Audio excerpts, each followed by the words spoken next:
Salut tout le monde et bienvenue pour une nouvelle vidéo avec beaucoup de retard puisqu'il s'agit aujourd'hui d'une vidéo concernant le challenge des bouquinaires en couleur. Pour ceux qui n'auraient pas suivi, je vous invite à aller voir la première vidéo du challenge des bouquinaires en couleur où je vous présentais le concept qui avait été en fait inventé par l'IA du blog Les Lectures de l'IA.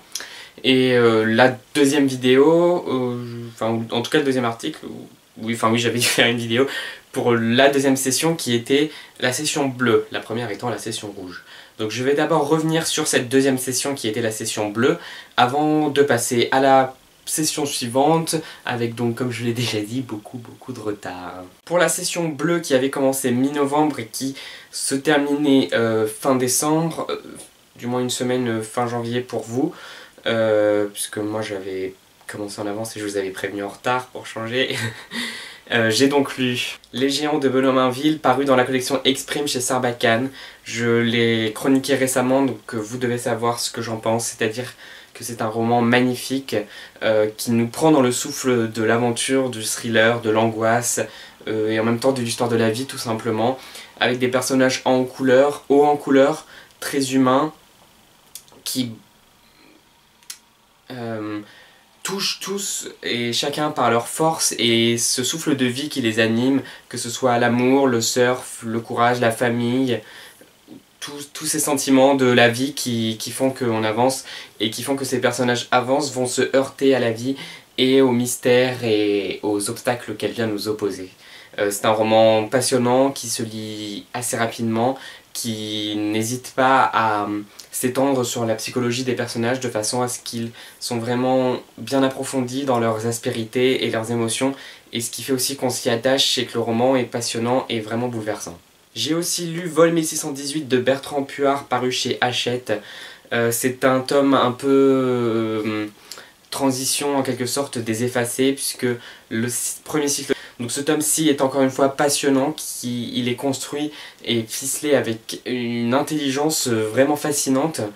L'écriture est très fluide, on est pris facilement dans l'histoire et en même temps on s'attache plus aux personnages que ce qu'il m'avait semblé dans les effacés.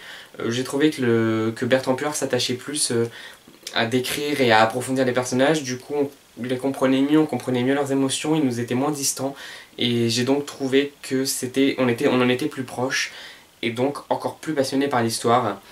En plus, Bertrand Puart vient glisser ça et là discrètement des références littéraires qu'on ne comprend pas forcément, j'en ai peut-être capté une ou deux, et il a un style assez littéraire parfois, ce qui fait que le roman est en même temps parfois poétique, des fois touchant et aussi assez impressionnant par la maîtrise de l'action, de l'histoire, du scénario et du style. J'ai aussi lu On est tous faits de molécules de Susan Nielsen qui devait paraître le 18 février chez Helium mais je crois qu'il a été repoussé jusqu'au 25 avril. En même temps c'était assez étonnant parce qu'il sort au Canada et aux États-Unis en avril, du coup je me demandais pourquoi il sortait si tôt en France, mais bref.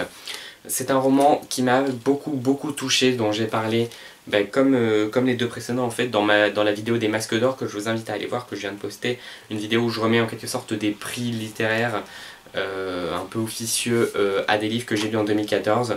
Donc celui-ci c'est le Masque d'Or du meilleur espoir de 2015, puisque le roman n'est pas encore sorti, mais c'est un roman très frais et léger comme Susan Nielsen les écrit, qui sont très drôles, très plaisants à lire, mais en même temps profonds, touchants et même bouleversants pour celui-ci, avec cette simplicité et cette légèreté, et avec le ton des personnages plutôt enfants, enfin adolescents, mais ils ont l'âge d'être au collège en fait, et du coup ils sont assez jeunes, donc avec le ton de ces personnages, comme si leur voix venait nous raconter l'histoire, elle arrive à aborder tous les problèmes de l'adolescence et de la vie avec une légèreté et une émotion vraiment très particulière qui font que le roman est sensible, qu'il aborde des thèmes très larges et très touchants, et c'est un véritable coup de cœur.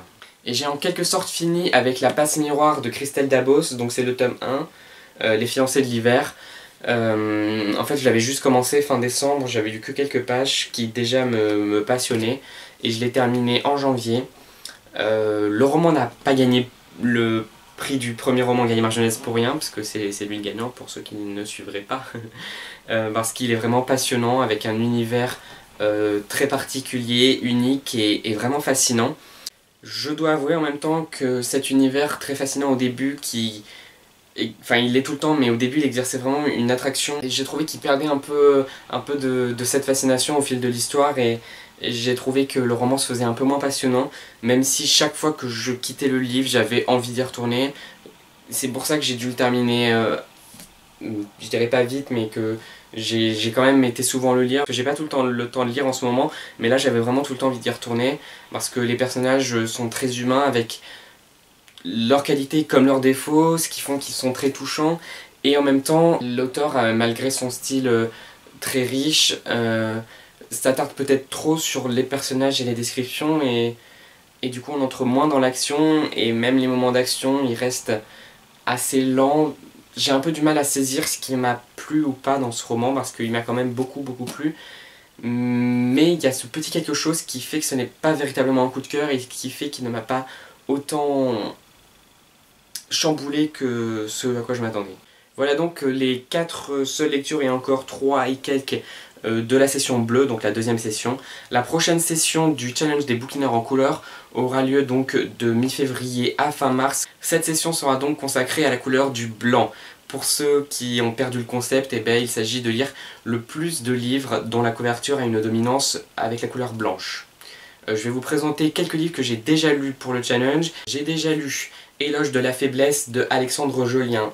Bon, en fait, à la base, je l'ai lu pour mon cours de sciences humaines, en quelque sorte. Enfin, c'est un cours sur le rayon de librairie sciences humaines. Donc, il fallait lire un livre de sciences humaines. Et j'ai choisi celui-ci, qui est un petit livre de philosophie qui est très facile à lire, très fluide et assez passionnant, sur la faiblesse et la force, et comment on tire de la souffrance la joie et l'espoir d'avancer dans la vie. C'est donc un roman, un essai qui se présente sous forme de dialogue entre l'auteur et Socrate, assez fluide et assez touchant, qui peut être intéressant de lire. Franchement, il fait que 90 pages, et il se lit assez rapidement. Victor tombe dedans de Benoît Mainville, paru dans la collection Pépix de Sarbacane, un roman très drôle et très plaisant sur la lecture, l'imaginaire, et comment ce jeune personnage de Victor se sert de l'imaginaire pour s'évader, pour inventer plein d'histoires, pour plonger dans les livres, pour plonger dans son chocolat chaud aussi et s'inventer plein d'histoires. C'est un des meilleurs titres de la collection Pépix à mon goût, et de toute façon je vous en reparlerai très vite. L'abandon du mal en milieu hostile de Erwan Larreur, lu dans le cadre du prix La Voix des blogueurs. Je mettrai un petit lien en barre d'infos, parce que j'ai pas dû vous en parler. Un roman que j'ai bien aimé. Je dois avouer que je partais un peu, sans ayant trop envie de le lire, même si bon, en même temps c'est le principe du prix. Et le style au début est assez surprenant. D'abord, c'est écrit à la deuxième personne du singulier, parce que le personnage s'adresse à la femme qu'il aime. Et en même temps, c'est un style très littéraire, avec parfois des mots qu'on ne comprend pas, avec beaucoup de figures de style et beaucoup de choses comme ça qui font que le style est étoffé, presque froid, mais en même temps ça colle au personnage qui est très intellectuel, et en même temps qui se dévergonde aux côtés de cette femme qu'il aime, et qui va faire qu'il va changer et devenir celui qu'il est. Donc n'ayez pas peur non plus, même si je vous décris ce style qu'il doit vous paraître un peu effrayant. En fait, c'est un style très fluide, et moi j'ai tout de suite accroché à l'histoire, et j'avais très envie de continuer dans ma lecture, d'avancer, de savoir ce qui allait arriver au personnage. C'est un roman très fort, donc on s'attache vraiment à ces personnages, ce qui fait qu'il devient très émouvant, et toute l'histoire est vraiment prenante dans tous les moments, qu'ils soient joyeux ou tristes, ou dans la rage et la colère, je sais pas, peu importe les émotions, les événements et tout ce que traversent les personnages, on s'attache à eux, on suit leur histoire avec intérêt, et on ressent ce qu'ils ressentent avec eux. Et j'ai lu Garçon ou fille de Terence Blacker, que j'ai tout juste fini, donc dans la collection Pôle Fiction de chez Gallimard Jeunesse. C'est l'histoire d'un garçon qui vient de perdre sa mère, qui va habiter chez son cousin en Angleterre, puisqu'il vient des États-Unis. Et c'est un garçon arrogant, insupportable. Et, et donc il se retrouve dans cette famille très british, un peu coincée, sur des valeurs familiales, etc. Bien ancrées. Et donc le fameux cousin qui s'appelle Matthew et sa bande de potes vont lui imposer un défi. La première semaine qu'il va passer dans son nouveau collège, il devra se déguiser en fille.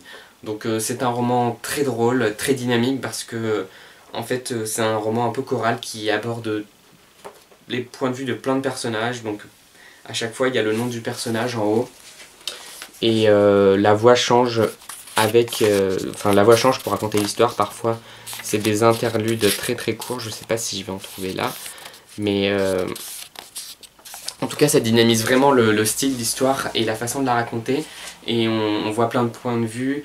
J'ai trouvé un peu dommage parce que les voix restent un peu identiques, même si on discerne très facilement laquelle appartient à qui, ben en fait elles se détachent pas vraiment les unes des autres, et je trouvais que la recherche de voix n'était pas bien poussée. Malgré tout, c'est un roman qui se lit très vite parce qu'il est passionnant. C'est un roman assez touchant sur les différences garçons-filles, même si là encore j'ai trouvé que l'auteur n'était pas allé assez loin, et on reste quand même assez en surface avec un ton un peu ironique sur le côté british des personnages, sur les relations des élèves dans le collège. On sent vraiment cette ironie et cette critique de tout ça, donc on n'en reste pas au premier degré. Malgré tout, j'ai trouvé que le roman n'allait pas assez en profondeur. Mais ça reste une lecture très agréable. Je remercie ceux qui vont peut-être participer, je vous invite vraiment à venir participer. Je vous souhaite donc de belles lectures et une belle fin de semaine.